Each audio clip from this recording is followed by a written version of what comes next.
گھر سے جس ارشد شریف کے خاندان نے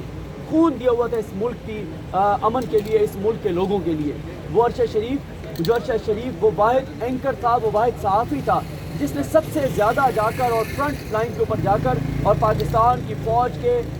شہداء کے ساتھ پروگرام کیے، غازیوں کے ساتھ پروگرام کیے، جا کر دکھایا پوری دنیا کو کہ کیسے ہمارے ملک کی فوج لڑ رہی ہے، کیسے ہمارے جوان اپنی جانیں قربان کر رہے ہیں، کیسے وہ اس ماں دھرتی کی حفاظت کر رہے ہیں۔ اس ارشد شریف پر غداری کے الزامات لگائے گئے، اس ارشد شریف پر پاکستان دشمنی کے الزامات لگائے گئے، اس ارشد شریف پر کئی ایف آئی آرز کی گئی اور ان ایف آئی آرز میں پوری طرح موجودہ حکومت جو ہے وہ شامل تھی۔ اس حکومت کی ایما کے اوپر، اس حکومت کے کہنے کے اوپر، اس حکومت کی غنڈہ گردی بدماشی کے اوپر جو ہے وہ ارشد شریف کے اوپر پاکستان کی زمین تنگ کی گئی۔ اور میں آپ کو تھوڑا سا اپنے ناظرین کو بتاتا چلوں کہ جب ارشد شریف صاحب پر ایسا ٹائم آ گیا کہ جہاں پر میں ان کی رہائش گاہ کے باہر کھڑا ہوں، ان کی رہائش گاہ کے باہر بھی ان کے قریب بھی نامعلوم افراد دیکھے گئے، ان کے دفتر کے باہر بھی نامعلوم افراد دیکھے گئے، تو یہ وہ وقت تھا جب ارشد شریف صاحب کو ہاتھ جوڑ دیا ان کے دوستوں نے، ان کے قریبی لوگوں نے، ان کی فیملی نے کہ ارشد شریف تمہارے بچے ہیں، تم بہادر ہو، تم جرأت والے ہو، تمہاری حب الوطنی پہ کسی کو شک نہیں ہے، تمہاری جرأت بہادری پر کسی کو شک نہیں ہے، تم نے فرنٹ لائن پہ جا کے سب سے زیادہ پروگرام کیے ہیں، لیکن ہمارا سوچو، اپنے بچوں کا سوچو، کچھ دنوں کے لیے، کچھ ہفتوں کے لیے، جب تک یہ موجودہ حکومت ہے تب تک پاکستان سے چلے جاؤ، ورنہ یہ تمہاری جان لے کر رہیں گے۔ ارشد شریف صاحب پاکستان سے چلے گئے، یو اے ای چلے گئے، لیکن میں اس حکومت کو، میں اس نظام کو قاتل سمجھتا ہوں ارشد شریف صاحب کا۔ اس حکومت نے رابطہ کیا یو اے ای سے اور کہا کہ فوری طور پر ارشد شریف کو ڈیپورٹ کرو، اور اس کے بعد ارشد شریف صاحب اگر انہوں نے اسائلم لینا ہوتا وہ اسائلم اپلائی کرتے، اگر ان کا پاکستان سے ایف آئی آر سے ڈر کر بھاگنے کا ارادہ ہوتا تو کسی ملک کا ویزا لیتے، لیکن یہ اس بات کا ثبوت ہے کہ وہ ایف آئی آر سے نہیں ڈر رہے تھے، وہ اپنوں کے ہاتھوں مجبور ہو گئے تھے، اپنوں کی بے بسی دیکھ کر اور اپنوں کی منت جو سماجت تھی اس کے اوپر اس کے ہاتھوں بے بس ہو کر وہ یو اے ای جب گئے، کسی اور ملک کا ویزا نہیں تھا اور یو اے ای سے ان کو ڈیپورٹ کیا جا رہا تھا، تو وہاں سے ان کو یو اے ای نے کہا کہ آپ کے پاس 48 گھنٹے کا وقت ہے، آپ یہاں سے چلے جائیں، اور پھر وہ کینیا چلے گئے کیونکہ وہاں پر ویزا نہیں چاہیے تھا، اور پھر جو بھی قاتل تھے انہوں نے پیچھا کیا اور وہاں پر ان کو شہید کر دیا گیا۔ اب آ جائیں اس بات پر کہ وہاں پولیس کیا کہتی ہے۔ وہاں کی پولیس کا جو نظام ہے وہ شاید جو موجودہ حکومت ہے اس کے لیے آسان تھا، کیونکہ یہ بھی جس طرح کا پولیس سسٹم پاکستان میں بنا رہے ہیں، جیسے یہ ظلم جبر تشدد کرواتے ہیں پاکستان کے اندر، اسی طرح کا وہاں پہ ہوا۔ وہاں کی پولیس کے بارے میں جو آپ انٹرنیشنل میڈیا کی رپورٹس آپ کے سامنے ہیں کہ پاکستانی 2 لاکھ سے 6 لاکھ کے درمیان وہ بندہ مار دیتے ہیں۔ وہاں پہ وہ تو مشہور ہیں کہ وہ کس طرح سے ٹارگٹ کلنگ کرتے ہیں، وہاں کیسے جو ہے وہ انسانی حقوق کی پامالی ہوتا ہے، کیسے لوگوں کو شہید کیا جاتا ہے، تو اس پولیس کے بارے میں یہ ساری چیزیں اسٹیبلش ہیں۔ لیکن یہ جو بار بار ایک سوال ہوتا ہے اور ویلڈ سوال ہے کہ ارشد شریف کینیا کیوں گئے؟ ارشد شریف کینیا اس لیے گئے کہ ارشد شریف کے پاس کسی اور ملک کا ویزا نہیں تھا اور حکومت کا دباؤ تھا مختلف ملکوں کے اوپر کہ آپ نے کسی طور پہ بھی ارشد شریف کو اپنے ملک میں نہیں آنے دینا، تو اس لیے ارشد شریف کے لیے یہاں پر بھی زمین تنگ کی گئی۔ یہ چیز تو اسٹیبلش ہے کہ یہاں کے نظام نے، یہاں کی حکومت نے، یہاں کے اداروں نے، یہ پولیس اس میں خاص طور پہ شامل ہے، جس طرح کے ایف آئی آرز کی گئی، حالانکہ سپریم کورٹ کا فیصلہ موجود ہے کہ 1 سے زیادہ ایف آئی آر نہیں ہو سکتی، لیکن پولیس نے پنجاب کے کتنے شہروں میں ایف آئی آر کر دی۔ تو اس وقت لیٹسٹ اپڈیٹ یہ ہے کہ ارشد شریف صاحب کی جو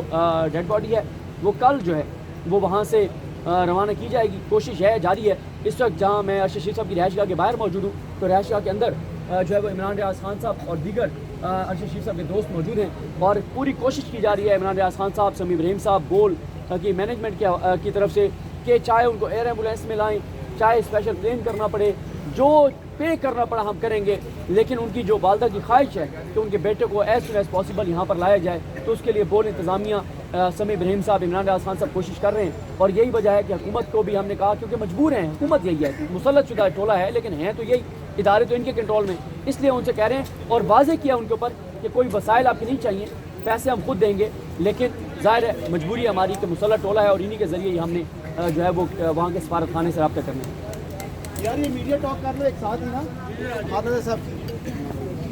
صدیق جی، ابھی حماد اظہر صاحب بھی میڈیا سے گفتگو کرنے آئے ہیں، ان کی گفتگو بھی آپ کو سناتے ہیں۔ اصل آپ بار بار فریج میں آ رہے ہیں۔ حسن بھائی آپ آگے آ جائیں، آپ آگے آ جائیں، آپ آگے تھوڑا سا آگے آ جائیں، آگے آ جائیں، تھوڑا سا اور آگے علیم بھائی، اے آر بھائی کا مائک اوپر میں کر دیتا ہوں یار، لیکن صبر کرو آپ کر لیں گے۔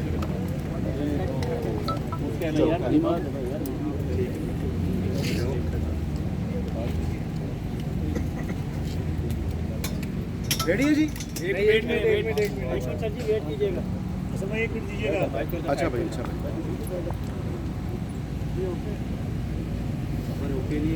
ایک منٹ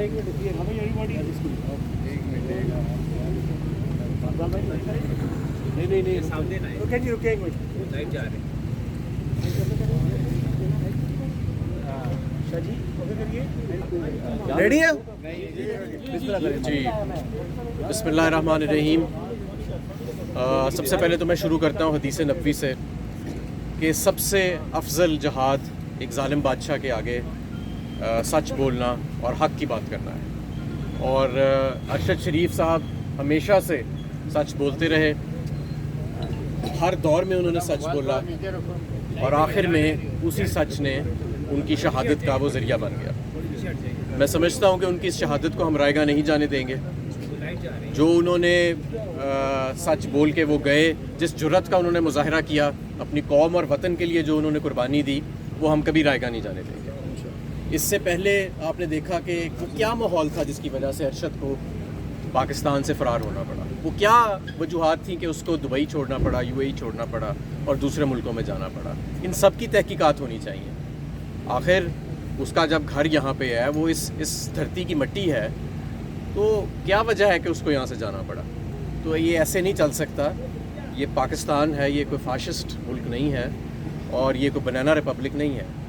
یہاں پہ ایک ایکٹیو سول سوسائٹی ہے, یہاں پہ لاکھوں کروڑوں ارشد شریف بستے ہیں اور انشاءاللہ تعالیٰ اب حق اور سچ کی آواز کو کوئی گولی دبا نہیں سکے. ہم اسی طرح آج میری ان کی والدہ سے جو ملاقات ہوئی, تفصیلی ملاقات ہوئی اور ان کے گھر والوں سے, تو اس گھر نے بڑی قربانیاں دی ہیں پاکستان میں صحافت کے لیے, پاکستان میں سچائی کے لیے. ان قربانیوں کو کوئی بھی اگنور نہیں کر سکتا, ان قربانیوں کو کوئی بھی. اور میں آپ کو ایک اور بات بتاؤں, اب ایک بیانیہ بھی بنا جائے گا, اس چیز کو نارملائز کرنے کی کوشش کی جائے گی, جیسے مقصود چپڑاسی کے قتل کو نارملائز کیا گیا تھا, لیکن ہم اسے نارملائز نہیں ہونے دیں گے. اب اس کی تحقیقات ہونی پڑیں گی. ایک انسانی جان, ایک قیمتی انسانی جان, ایک پاکستان کا سرمایہ, صدارتی ایوارڈ حاصل یافتہ صحافی کو قتل کر دیا گیا. اس سے پہلے اس کو اس وطن سے چھوڑنا پڑا کیونکہ ماحول اس کے ارد گرد اتنا تنگ کر دیا گیا تھا.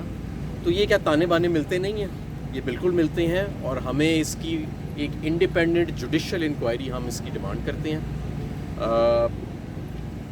جو جنازہ ارشد شریف کا ہوگا وہ ایک شہید کے شایانہ شان انشاءاللہ تعالیٰ ہوگا.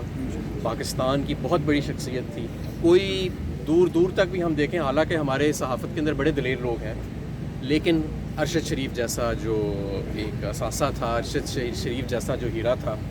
جس دلیری کے ساتھ, مطلب کہ اس میں اللہ تعالیٰ نے اپنی ذات کے علاوہ کسی چیز کا ڈر ہی نہیں رکھا تھا, اور وہ ہم سے بھی لڑ پڑتا تھا اگر اس کے ذہن میں کوئی بات آ جاتی تھی جو سمجھتا تھا کہ ہم کو غلط بات کر رہے ہیں. تو میں سمجھتا ہوں کہ یہی صحافت ہوتی ہے, یہی دلیری ہوتی ہے, اور ساری دنیا کے صحافیوں کو آج یونائٹ ہونا چاہیے اور ارشد شریف کے اس قتل کا حساب مانگنا چاہیے. بہت شکریہ.